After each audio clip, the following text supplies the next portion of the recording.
কোনেও ভাবিব পৰা নাছিল যে সেই সময়ত এইজন মানুহ গৈ আজিৰ ইন্দ্ৰত আলী হ'ব মানে আটাই লাগিছিল যে ইমান দুষ্ট কৰে পঢ়া শুনাত কনচেন্ট্ৰেট কম কৰে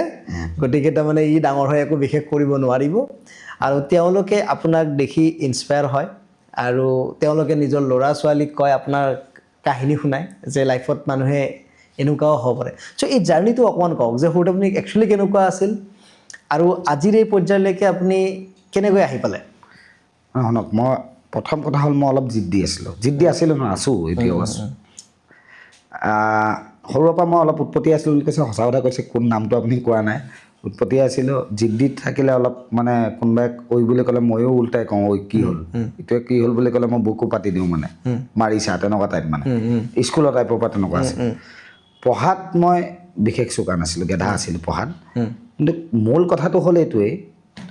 পঢ়িলেই যেন চব পাৰিব ছাকচেছ হ'ব মই নকওঁ চবৰে মটিভবিলাক চবৰে ডিচিশ্যনবিলাক বেলেগ থাকে পঢ়িব লাগে জ্ঞানৰ বাবে মোৰ কথা দেই এইটো তো আপোনাৰ কথা বেলেগ হ'ব পাৰে আপুনি চাই থকাজনৰ কথা বেলেগ হ'ব পাৰে পঢ়িলে জ্ঞান হ'ব জ্ঞানটো লাগিবই মানুহক পঢ়িব লাগে